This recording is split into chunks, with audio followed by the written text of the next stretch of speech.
খুলনা শহরে সেই বিখ্যাত সেমাই পিঠার আজকের ফুল ভিডিও আপনাদের সাথে শেয়ার করব। এই সেমাই পিঠা আমরা কি দিয়ে খেলাম তার সম্পূর্ণ ভিডিও থাকবে আজকের ব্লগে। সবাই আমার কথা শুনুন এবং কিভাবে সেমাই পিঠা বানাইতে হয় তা অবশ্যই দেখবেন।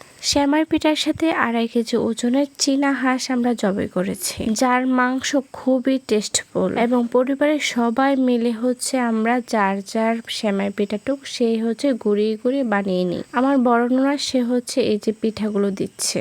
এই পিঠা বানাইতে কিন্তু বেশ কষ্টকর। শুধুমাত্র একমাত্র খুলনা শহরে এই পিঠা মাংস দিয়ে খাওয়া হয়। অন্যান্য এলাকা এই পিঠা পায়েস রান্না করে খায়। পরিবারের ছোট বড় সবাই বসে বসে দেখতেছে এবং নানান দুষ্টুমিতে মেতে রয়েছে। আপনারা কিন্তু এই পিঠাকে নুডলস বললে কিন্তু ভুল হবে না, নুডলসের মতো কিন্তু দেখতে অনেক। হাঁসের মাংসের সাথে ছিল আজকে আমাদের ডিম।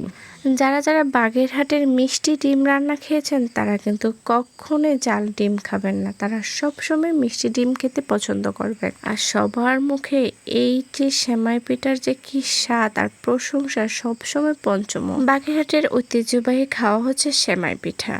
ডিমের চেহারা দেখে কি মনে হচ্ছে খাওয়ার জন্য? ঠিক আছে, অপেক্ষা করেন তাহলে সবাই।